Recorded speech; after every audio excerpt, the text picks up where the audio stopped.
Boa noite a todos. Como é que está o som? Ótimo, Victor Hugo. Tá ótimo, então.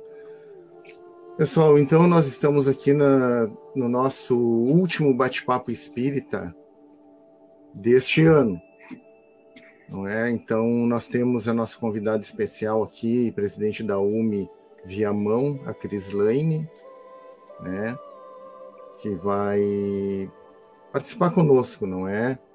Trazendo impressões, não é? Colaborando conosco. A gente fica muito agradecido a Crislaine, né, por estar aqui conosco. Temos o Verno. Deixa eu ver se eu consigo colocar em destaque, não é? Faz tempo que eu não manejo isso aqui, então eu estou meio... Vamos lá. Temos a Crislaine. Deixa eu ver, não consigo colocar em destaque. Tá aqui... Tá, agora vai dar. Ó. A Crislaine. Aí, né? Boa noite, pessoal. O Verno. O meu Alvorada. O Milton. Boa noite. Meu Alvorada também. O Paulo. Boa noite. Eu sou o Sandro. Boa noite, Paulo. Eu sou o Sandro, né? Não me apresentei. A Lúcia está aqui na salinha, caiu, já voltou. Está aqui a Lúcia, né? Todos os trabalhadores tarefeiros aí da Seara Espírita. Tá? É uma alegria para nós estarmos aqui com vocês e é um bate-papo. E nós convidamos os irmãos que estão assistindo a participar também. Podem colocar sugestões, as perguntas difíceis não para mim, não é? Mas podem colocar perguntas, podem colocar opiniões, né, sobre o livro. Deixa eu ajustar aqui, agora sim. Tá.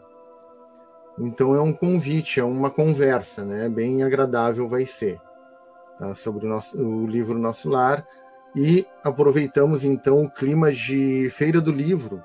Tivemos também nossa primeiro encontro do livro de Alvorada na Simão Pedro, foi foi lá no dia 6 de novembro, foi lá no dia 6, não é? Foi bem legal, foi muito bom também.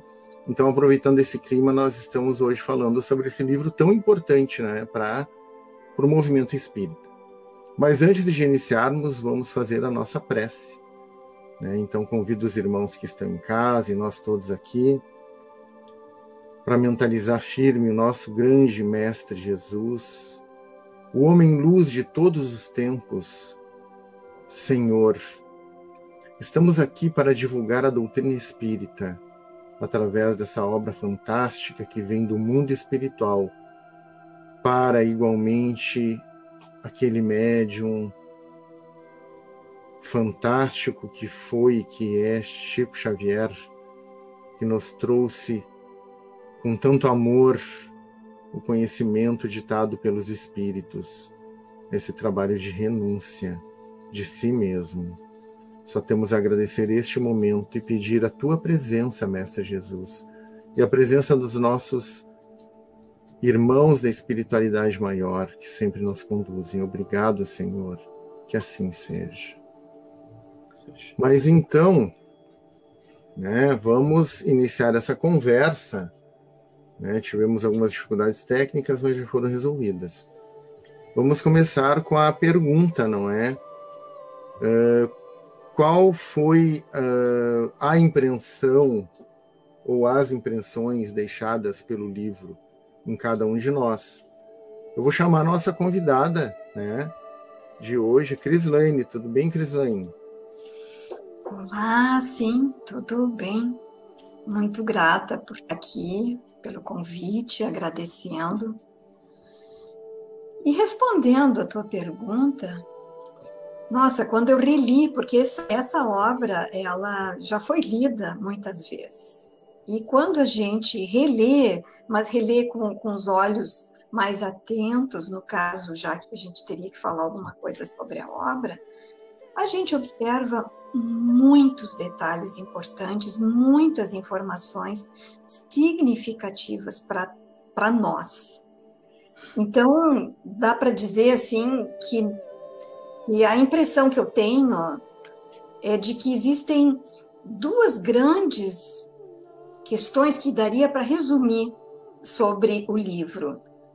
A primeira delas, a primeira lição importante que o livro nos traz, é sobre a questão da sobrevivência mesmo de todos nós, a morte física. Existe um mundo espiritual. E como na época em que o livro foi lançado nós não tínhamos tantas informações, aliás, quase que só tínhamos as obras básicas, não é? Mas como realmente era a vida no plano espiritual, a gente não tinha essa informação. Que no mundo espiritual existe casa, que existe hospital, que existe cama, que existe moradias, que existe transporte, não é? Que existe tratamento, que existe tudo isso que o livro relata. Isso nós não tínhamos esse conhecimento tão claro antes do lançamento desse livro. Então, essa lição eu considero importantíssima, porque nos prova, mais uma vez, realmente a vida continua do outro lado. E é uma vida pujante, é uma vida cheia de coisas para fazer, é uma vida onde nós podemos realizar muitas coisas, estudo, trabalho, aprendizados, tratamentos, recuperação em hospital e tantas coisas que existem nesse outro plano. E eu penso que a segunda grande lição desse livro que ele nos traz é que toda essa história que é relatada, tudo que é contado no livro, na realidade tem uma finalidade maior, que é nos despertar para a importância de nos prepararmos para essa passagem, que todos nós vamos desencarnar. E uma coisa interessante, tem uma frase interessante que é usada no livro, que diz assim, que apesar da certeza matemática de que todos nós vamos desencarnar, nós não nos preparamos para isso. Então, a importância de nos prepararmos para isso, conhecendo o que existe do outro lado e entendendo que quando nós desencarnamos, nós vamos para o outro lado do jeito que somos. Não somos mais do que somos aqui, não viramos anjo, nós vamos exatamente como somos hoje. Então, a importância de nos trabalharmos, de fazermos o bem, de fazermos tudo que pudermos em benefício do nosso próximo, para que possamos, ao chegar lá, levar na nossa bagagem aquilo que é importante levar, os bens espirituais. Eu não sei quanto tempo eu tenho, se eu posso me estender, então também não quero falar sozinha. O Sandro, tá tudo bem? Assim, eu posso... Tá tudo bem, o pessoal pode participar, né? O pessoal de casa pode participar, colocar opiniões no chat e vamos ver o que o nosso pessoal aqui acha, né, disso tudo que a Crislane está trazendo para nós, que é muito importante. Quem gostaria de comentar?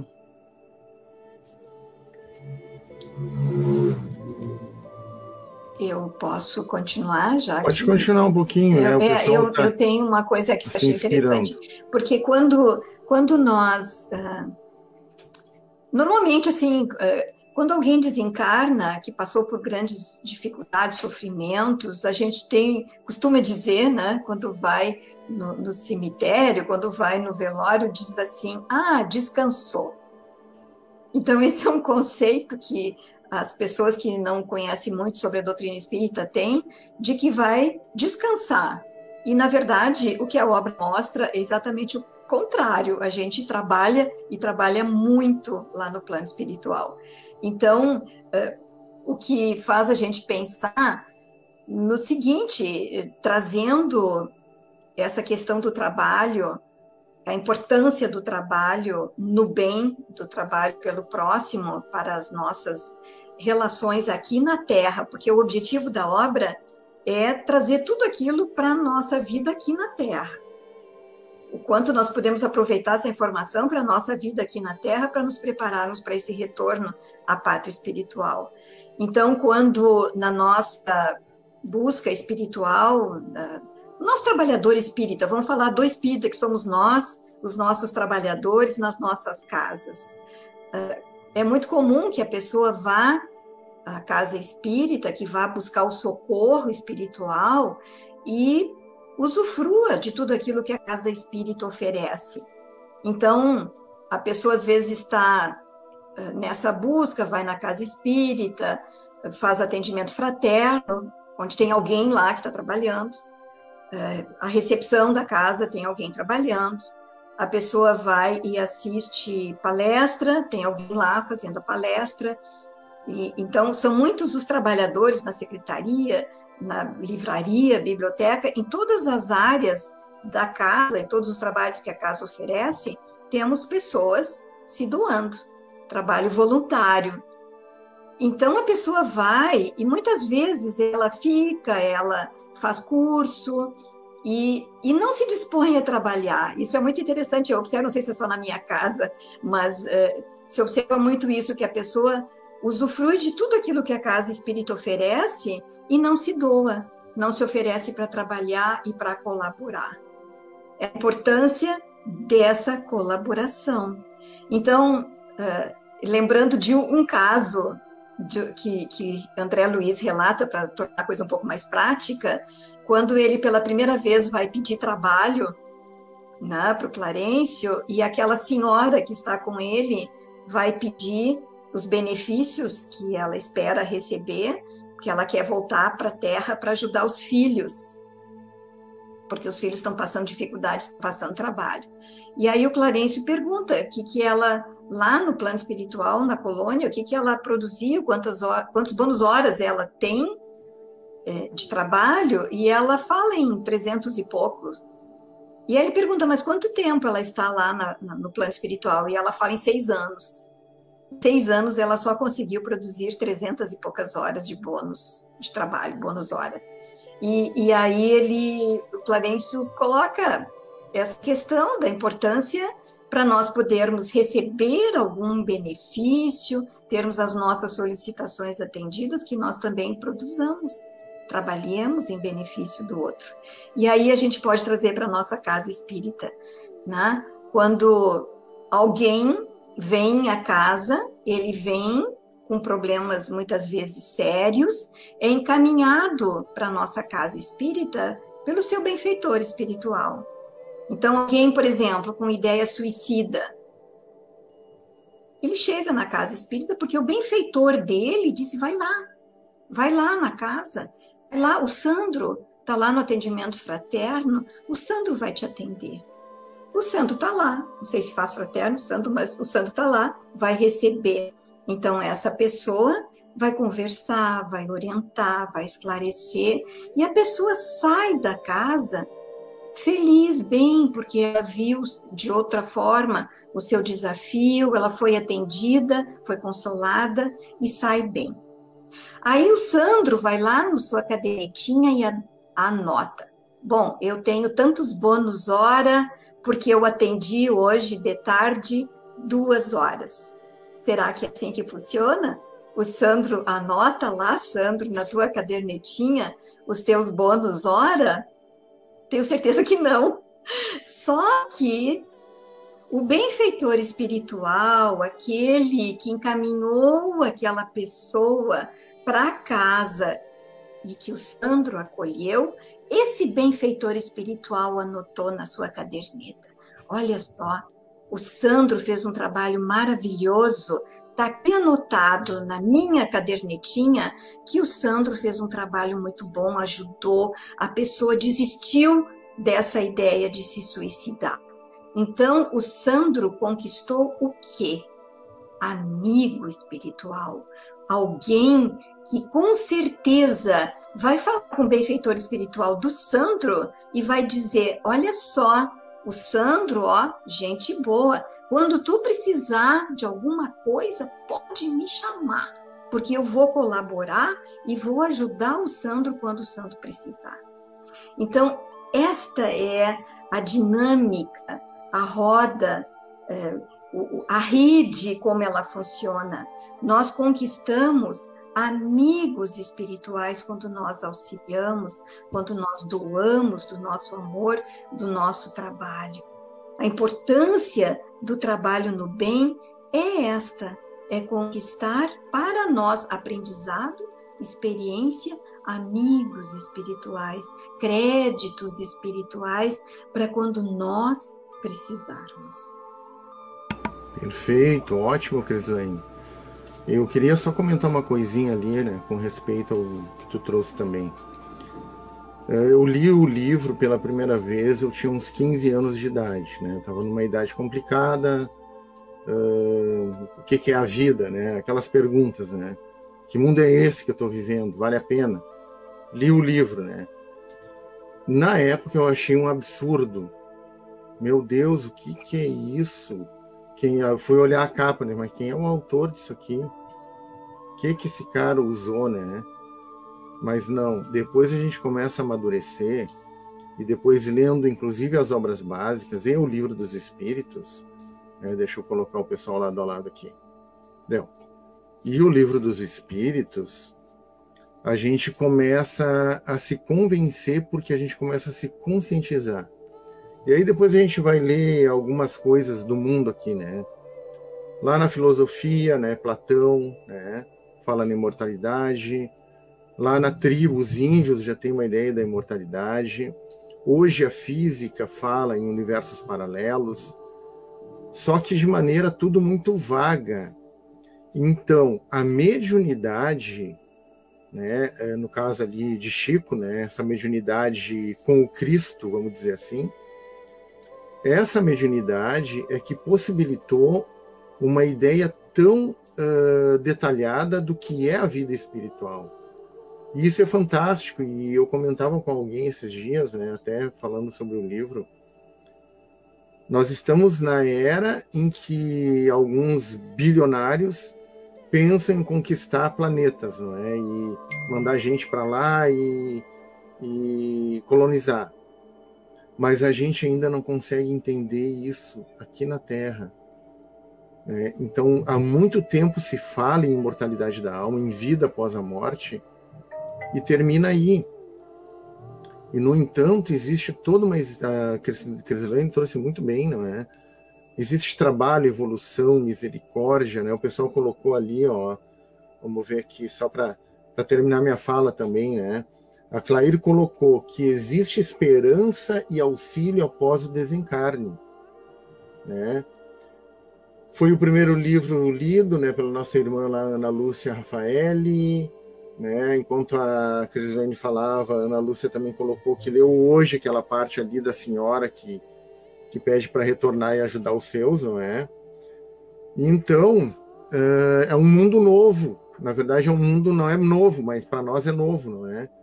E nós temos ainda muito pouca ciência disso tudo, né? O quanto nós vamos ter que evoluir. Mas vamos passar a palavra ao... Quem é que gostaria de falar agora? Pode ser o Verno? Pode ser assim, Sandro. Então, boa noite, as queridas irmãs, caros irmãos que estão nos acompanhando, né? Dizendo da imensa alegria de estarmos em mais um bate-papo espírita pela Lume Alvorada. Hoje com a nossa convidada aí, muito querida. E os demais irmãos que compõem aqui a nossa mesa. Nós lemos esta obra pela primeira oportunidade no século passado. E estamos retomando agora a obra neste ano, no século que veio depois, o 21, mas agora estamos estudando a obra, junto com algumas irmãs e irmãos que estão aqui, inclusive, presentes, e demonstrou, assim, uma outra obra completamente diferente daquela que eu tinha feito a minha primeira leitura. Descortinou um novo horizonte, um novo olhar sobre a obra, chegando a ponto de que muitas vezes nós paramos e nos indagamos: será que era esta obra que eu li mesmo? tamanho é a quantidade de informações e de uma forma muito clara e objetiva pelo espírito André Luiz, na psicografia do Chico. Na introdução da obra, nós vamos encontrar duas mensagens, uma de Emmanuel e outra do próprio espírito André Luiz. Vamos ficar nesta última. E ela diz o seguinte: a vida não cessa. A vida é fonte eterna. E a morte é o jogo escuro das ilusões. Cerrar os olhos carnais constitui operação demasiadamente simples. E ele vai avançando, vai indo e nos diz o seguinte, lá no final: crede que guardareis semelhantes valores comigo, estes valores espirituais, a vosso respeito, no santuário do coração. Então, nós queremos trazer também, além daquilo que a nossa irmã já trouxe, esta corrente do estudo, do uso da fé raciocinada na obra, de utilizá-la não apenas como leitura, mas sim como fonte de estudo, de debate e reflexão. Vamos ouvir os nossos outros irmãos também a trazer a sua fala. Muito obrigado, Verno. Milton. Boa noite a todos, então, que nos acompanham. Para mim é uma alegria participar também deste bate-papo aqui. Bom, a primeira impressão que eu tive quando li esta obra pela primeira vez foi de que era alguma coisa muito fantasiosa. Não pode ser verdade, mas nessa época eu estava começando a estudar a doutrina espírita. E à medida que tu vai estudando, que tu vai te aprofundando, e depois essa obra passou batida, ficou guardada por algum tempo, e agora retomamos, como o Verno falou, no estudo. Então agora, ele me fez, a impressão que me deixou nestes últimos momentos agora que estamos estudando, é de que ninguém, por desencarnar, vira santo, como falou a nossa irmã Crislene. Eu acrescento mais uma colocação assim, de que ninguém, por estar dentro de um templo religioso, independente de qual seja, espírita, católico, protestante ou não, ninguém, por estar ali, está salvo, está perdoado, está digamos assim, em função de elevação. Não. Nós precisamos daquilo que o Sandro trouxe também, e a nossa irmã Crislene também trouxe, de trabalho no bem. Isso deixou bem claro nesses capítulos que nós estamos avançando, que o trabalho, como falou nossa irmã, vai nos dar o bônus hora, né? Mas o trabalho, a tarefa útil é que vai fazer com que nós compreendamos, com que nós entendamos o bem, que nós possamos nos modificar e trabalhar em prol da causa do Cristo. Então, essa foi a impressão mais forte que me deixou, ou seja, não tem nada sem trabalho, sem esforço, sem abnegação, sem se doar. Era isso aí. Interessante, se eu posso só complementar, Milton, gostei muito do que tu falaste, e o mais interessante, assim, quando a gente lê a obra, a gente percebe que ali quem mais trabalha são aqueles que estão, digamos, superiores, né? Por exemplo, quando a gente lê ali que a ministra veneranda, na época que esse livro já vai fazer 80 anos que foi lançado, na época, a quantidade de bônus horas era fantástica, não lembro exatamente o número, mas ela já estava 200 anos em tarefa. E o próprio governador, não é, que mais trabalha. E quando a gente vê Clarencio, É interessante, não é, meu amigo? Olha só, o Clarencio que ia lá, que juntou André Luiz lá do Umbral, que trouxe, né, que estava sempre lá, cuidando e vendo se ele já tinha condições de ser recolhido, que trouxe para o nosso lar, que acompanhou toda a trajetória dele dentro do nosso lar, né? E que estava sempre atento a tudo e a todos. Então, aqueles ministros são os que mais trabalham, e o governador acima de tudo, não é verdade? Então, a gente às vezes pensa, trabalho, vou fazer a minha parte, mas não é só fazer a sua parte, não é verdade? É realmente se empenhar. Como tu dizes, muito bem colocado, Milton. Perfeito. Paulo, gostaria de comentar? Sim.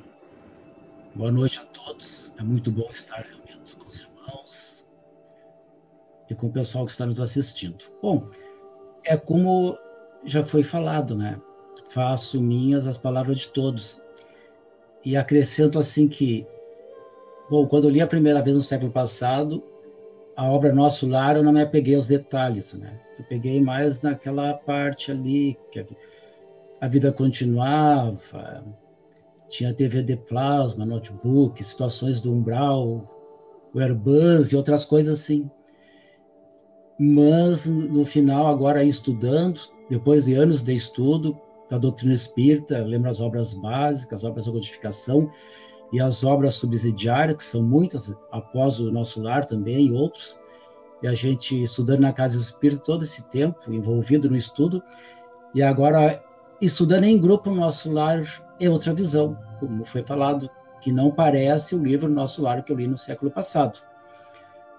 E a mensagem que eu peguei assim, que marcou bastante, foi que o André Luiz nos diz, né, que nós temos que nos preparar fisicamente e espiritualmente para desencarnar. Até tem uma frase que me marcou muito quando ele diz que ele não adestrou os órgãos físicos para desencarnar, devido beber, fumar, comer demais, prejudicou os órgãos físicos. E também a parte espiritual, não estava preparado, né? Não acreditava que a vida continuava, não tinha essa visão do espiritismo. Mas é um convite para nós. Para mim, o livro agora está sendo como um convite que nós sempre temos, muito importante, a reforma moral. Nos reformarmos, buscarmos a nossa evolução espiritual, nos envolvermos com a caridade, como foi falado até agora, que é muito importante. Nós não podemos passar em branco a nossa reencarnação no planeta Terra. Nós temos que estar envolvidos dentro das nossas condições que nós temos para agir, seja dentro da casa espírita, dentro do nosso lar com os familiares, no trabalho, na sociedade. O convite, o livro é um convite a nós deixarmos fluir os nossos talentos, germinar o que há de bom em nossos corações, essa herança divina, e colocarmos as mãos no trabalho, mãos a obras. Esse é o convite que nos diz, né? E reforma moral. É isso aí que eu tinha para falar, Sandro. Muito obrigado pela colaboração, Paulo. Lúcia. Boa noite, queridos irmãos. Também vou fazer as palavras de todos as minhas, né? Concordo com tudo que foi dito, porque foi assim que eu me senti também quando li pela primeira vez. Eu tinha uns 20 anos, mais ou menos. E é outra coisa estudar em grupo. É incrível, a visão é outra. E como eu já vim desde pequena dentro da doutrina espírita, e com o conhecimento das obras básicas, eu não achei o livro fantasioso, amei o livro, achei que esclareceu bastante essa questão do plano espiritual. E até tem uma tia, ela tá aí, eu vi no chat ali, ela dando boa noite, que ela disse, cuidado ao tu ler, porque a gente sente vontade de desencarnar. Tia Nilda, ela tá aí, eu vi. E é verdade, a gente tem uma vontade de desencarnar lendo a obra. Isso quando eu li, né? Agora, estudando, é diferente. Mas é incrível, é fantástico. E as pessoas, até hoje, muitas pessoas vêm e dizem, é muito fantasioso, não pode ser assim. As pessoas não acreditam que é assim. E até Chico, né, quando estava escrevendo a obra, ele também ficou assim, mas será que é bem isso mesmo? Tanto que ele foi levado depois para visitar o nosso lar e ficar mais consciente da situação toda, né? Era isso que eu tinha para dizer por enquanto. Muito bom. E basta a gente lembrar, não é, que ontem colocaram mais uma espaçonave no espaço, né? Não me lembro o nome da espaçonave, mas ela já está enviando fotos. É Orion? Isso, a Orion, isso. Então, imaginemos nós, não é? Em 1920, por aí, 1940, 42, época que o livro foi lançado, 43, não é? Imagina alguém dizer que existem outras galáxias, né, que hoje eu já perdi a conta, eu parei de contar, né, quando o Hubble foi colocado em órbita, começou a descoberta de 10 planetas fora do Sistema Solar, parecidos com a Terra, depois 20, 30, 40, 100 planetas, e agora já não se sabe mais nem quantos planetas já descobriram. Então isso tudo denota que a gente é muito apegado aos sentidos, não é? E o André, agora trazendo, né, mais para o livro ainda, o André, ele representa o homem, o espírito em transformação. Eu até anotei uma frase aqui do Emmanuel, eu não vou projetar, eu vou ler um pouquinho, ela é bem curtinha, né? Vamos ver aqui se eu tenho ela. Tá aqui, ó.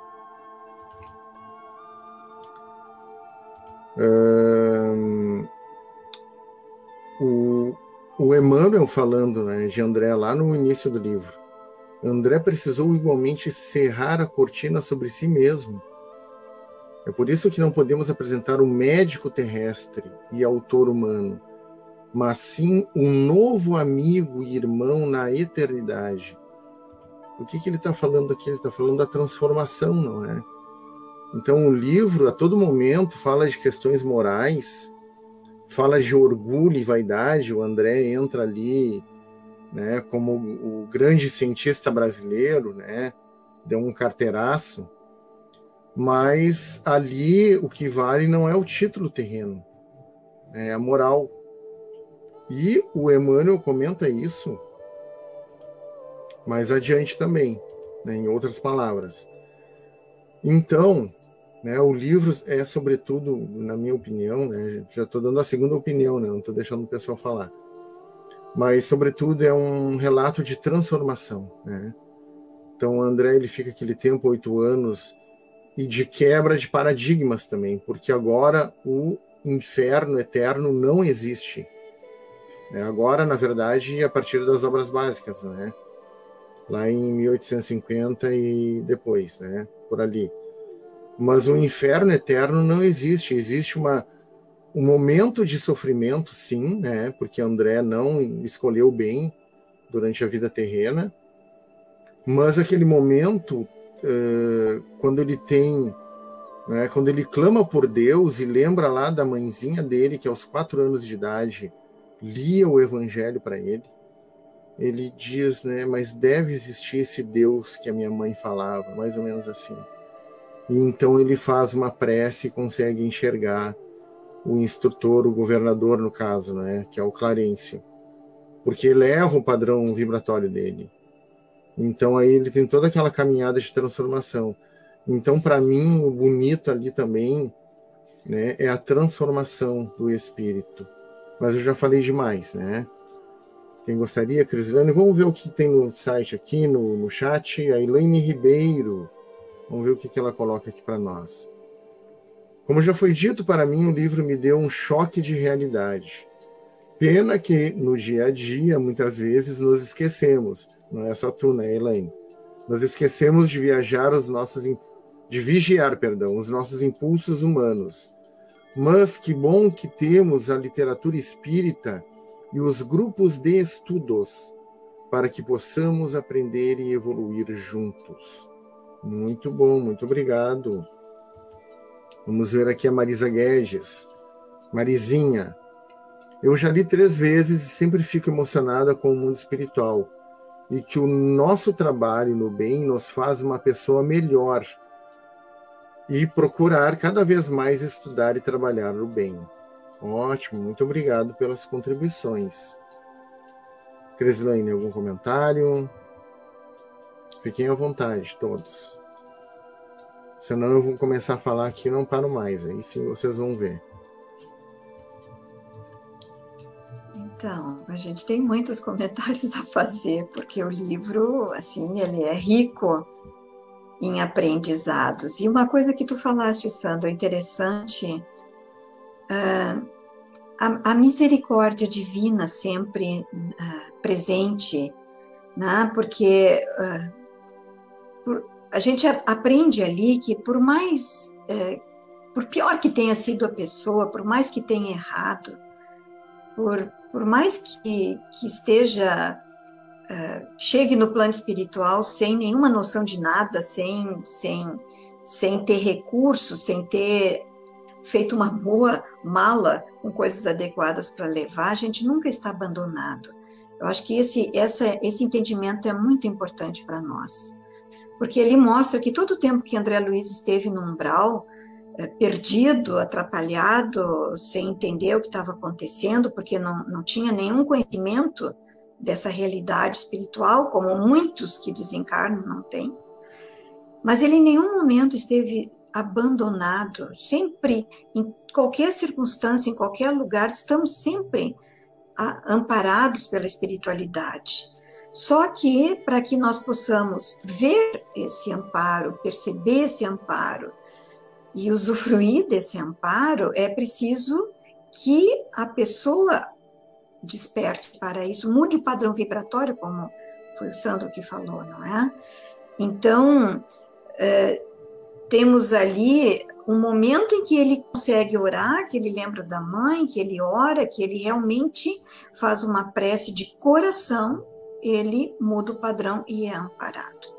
E assim, quando são recolhidos os espíritos do umbral para ir à colônia, porque essa colônia ela está próxima da Terra, ela é uma colônia de transição, onde são recolhidos os espíritos e lá são auxiliados e lá se preparam para reencarnar.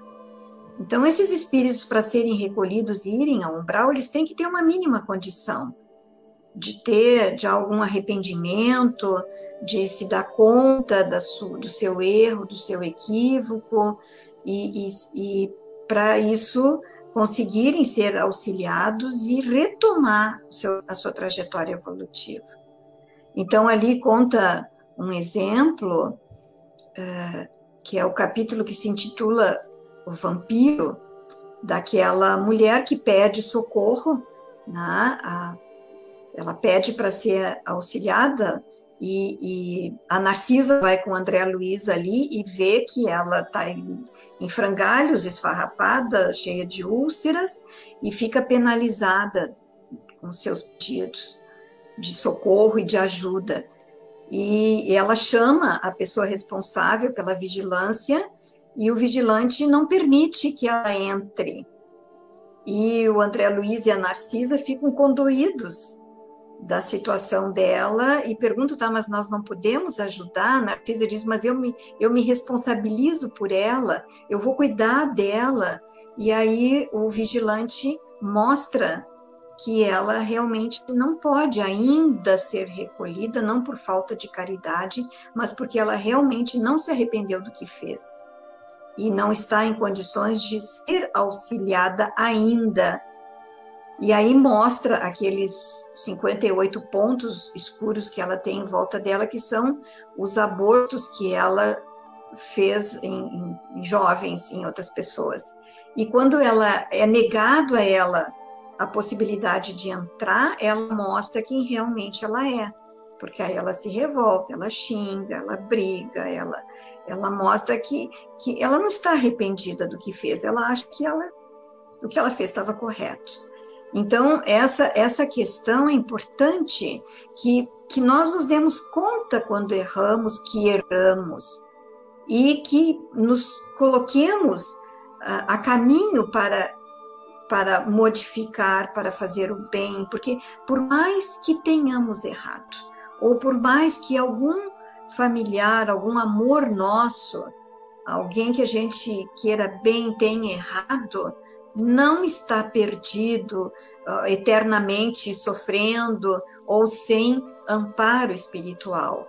Que no momento em que a pessoa se dá conta que ela errou, e isso vem através do sofrimento, é a dor que nos ensina a voltar os olhos para o céu e pedir a Deus, reconhecer Deus como nosso Pai, e humildemente pedir ajuda, nós sempre seremos ajudados, porque no umbral, qualquer lugar que nós estejamos, quando o Espírito mostra a menor possibilidade, a menor chance de arrependimento e de busca, ele é auxiliado, imediatamente é recolhido, então, para ser auxiliado. Então, eu acho esse entendimento, a misericórdia divina sempre presente e o amparo espiritual permanente que todos nós, qualquer um de nós tem, e que todos nós um dia chegaremos à condição de anjos. Muito bem. Alguém quer comentar essa fala da Crislane ou trazer um novo comentário?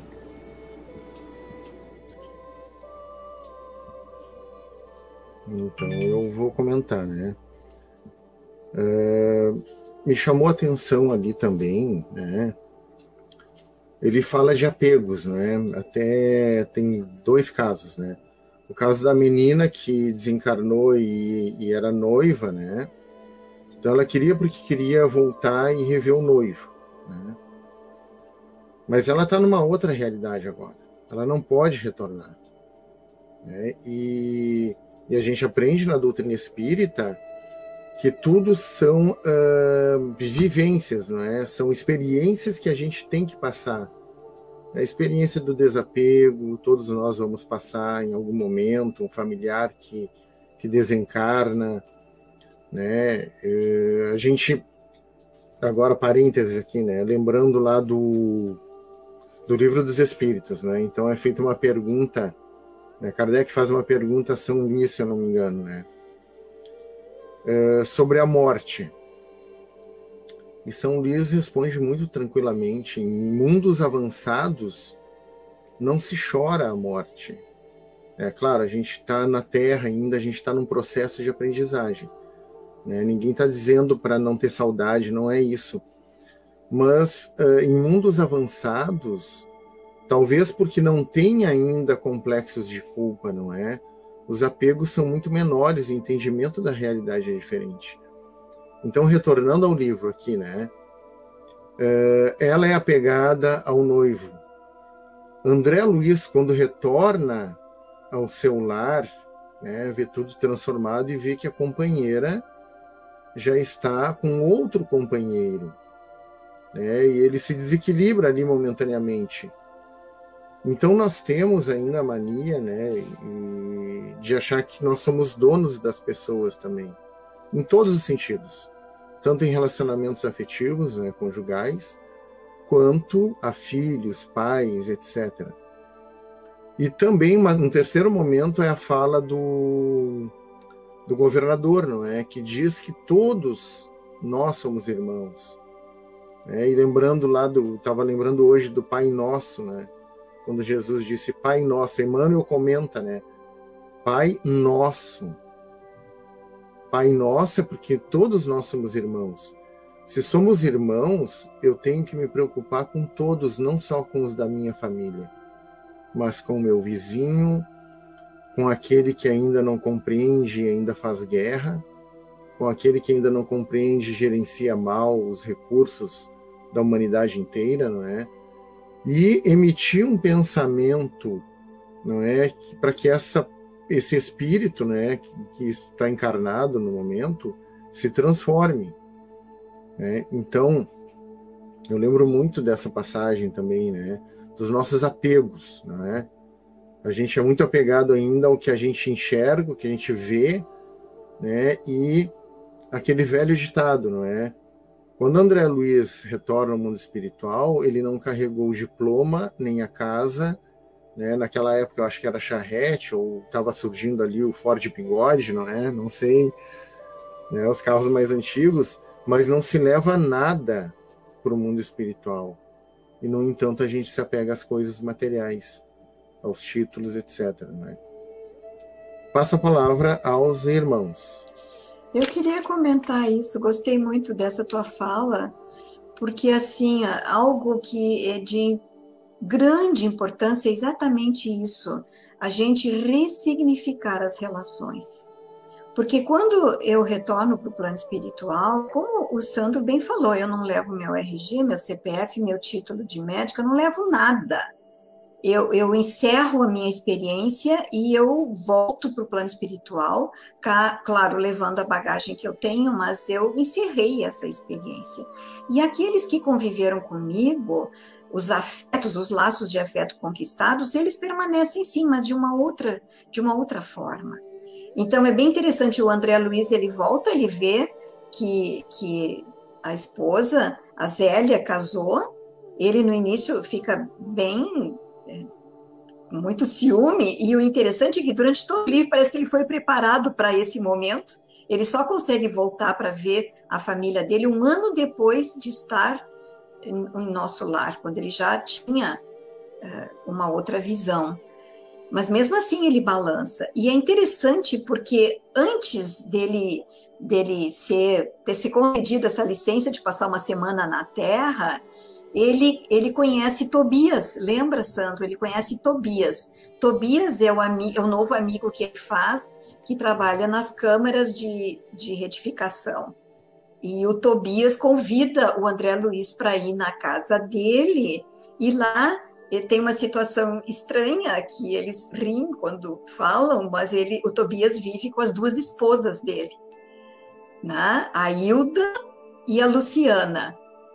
E o André Luiz não entende isso. A Hilda conta que ela desencarnou e que aí a Luciana casou, e no início ela teve muito ciúme, mas depois ela venceu tudo isso, e as 2 esposas moram com o Tobias numa casa. E o André Luiz fica muito abalado com isso. Ele comenta no livro que ele não entenderia isso, não aceitaria uma situação como esta. E aí ele procura a Dona Laura, vai conversar com a Dona Laura e se aconselhar com ela. E a Dona Laura ele faz uma pergunta interessante. Ele pergunta para a Dona Laura, mas todas as relações são assim? A gente tem uma casa e aí vem as ex-mulheres todas para morarem junto? E a Dona Laura acha engraçado, ela diz, não, claro que não.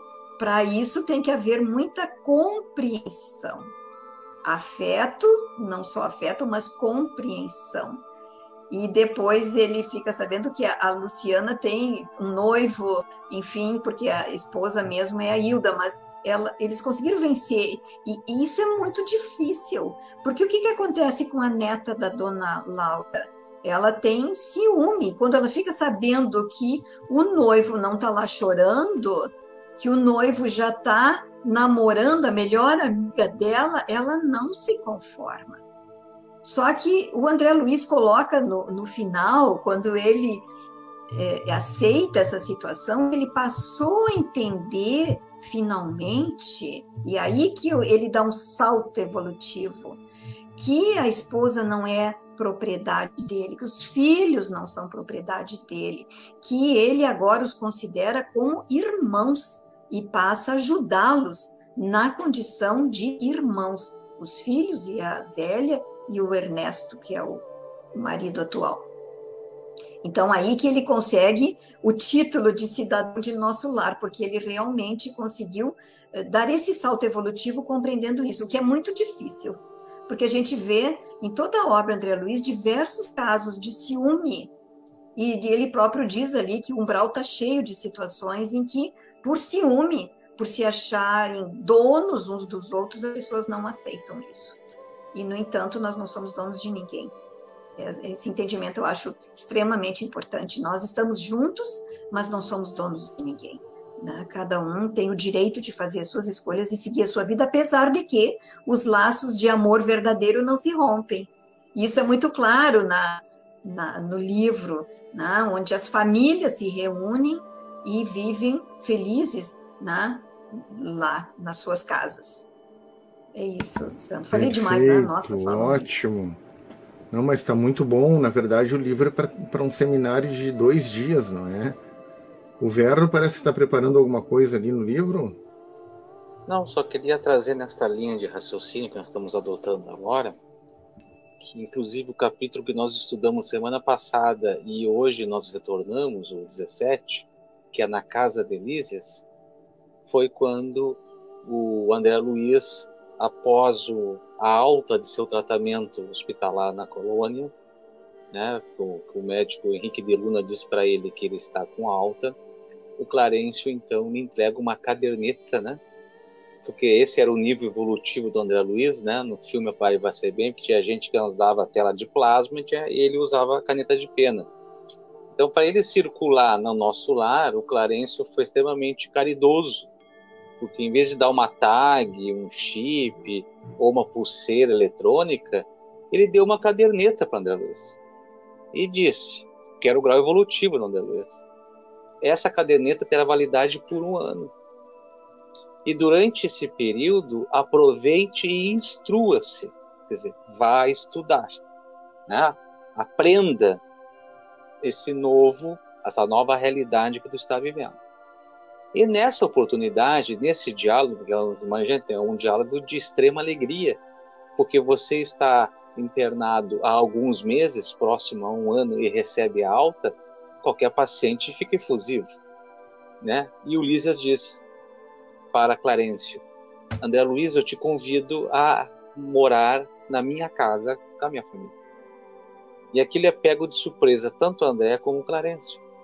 Ele aceita. E ali na entrada da porta da casa, Lísias chama, até nós comentamos isso semana passada e hoje, ele faz um jogo de palavras que é muito legal. Que ele diz: aqui está o nosso lar dentro do nosso lar. E o André Luiz é recepcionado assim. E ele diz na frase seguinte: mãe, a mãe do Lísias, a dona Laura.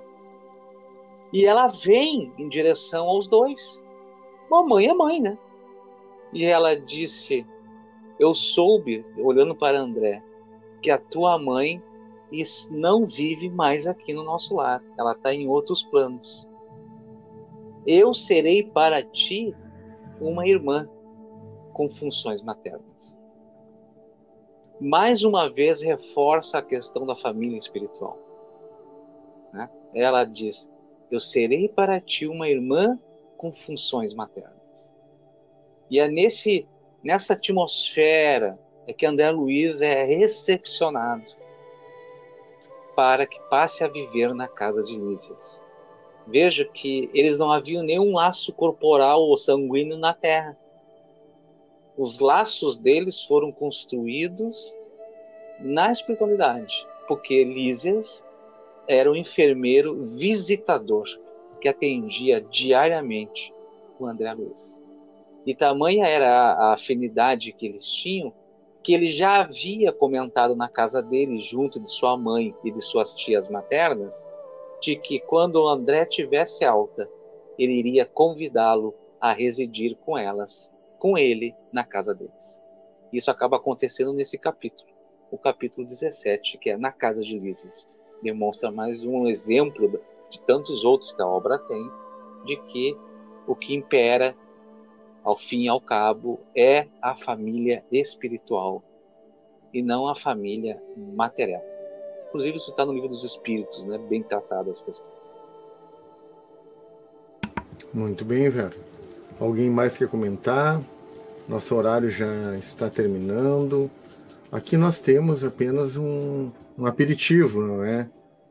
Aqui é uma provocação, né? Quem sabe nesse final de ano, os irmãos que estão assistindo não comprem para dar de presente nas livrarias, nos postos de livros das casas espíritas, né? Para dar esse belo livro de presente para alguém, né? Sandro, se me permite, eu só gostaria de reforçar a colocação que tu fez lá no teu início, na tua fala, de que esse livro nos traz muito vivo a transformação. E não tem como ser diferente. Se nós formos pensar de quem era André Luiz na Terra, pelo menos pelo relato do livro, né? Era aquele médico egoísta, prepotente, que ele sabia o que sabia dos bancos das faculdades, mas aquilo era propriedade dele.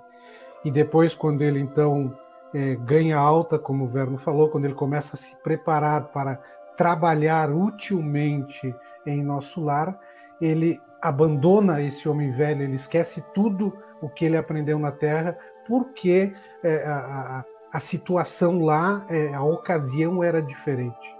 Então ele tem que se preparar daquela forma lá, e aí ele começa a trabalhar pelo bem coletivo. Ele começa a trabalhar em prol dos outros, muitas vezes esquecendo-se dele. Então, nitidamente, claramente aí a transformação do homem velho pelo homem novo. Muito obrigado, Milton. Ótimo. Lucinha, quer falar alguma coisa? Paulo? E também ele foi preparado para isso, para esse desprendimento, né? Lá desde a visita da mãe dele também, que fala ali, né? Conforta-me a tua confiança em meu carinho, experimento sublime felicidade em tua ternura filial, mas não posso retroceder nas minhas experiências. Amemo-nos agora com o grande e sagrado amor divino. Então, para complementar o que tinha sido dito da questão do apego e tudo mais, né? São tantas coisas para dizer, vou deixar passar para os outros agora, que, olha, passou muito rápido e, olha, está sendo fantástico o estudo que a gente tem feito lá com o grupinho. Maravilhoso. Ótimo. Paulo, quer colocar alguma coisa? Sim, hoje, como tu falaste, né, Sandro, foi uma degustação da obra Nosso Lar. Talvez para o futuro tenha outras lives aí, né? Mas fica o convite para os irmãos estudarem, relerem, estudarem o livro Nosso Lar, porque é muito importante, né? Ali nos traz um roteiro seguro da situação, da vida após a morte, da vida no corpo físico, após a desencarnação, como é que funciona tudo, né? Como devemos nos comportar, as situações que pode aparecer devido ao nosso comportamento quando estávamos reencarnados. É um livro muito bom, é um belo de um roteiro para nós, né? E nós temos nosso grupo de estudo todo sábado às 19h30.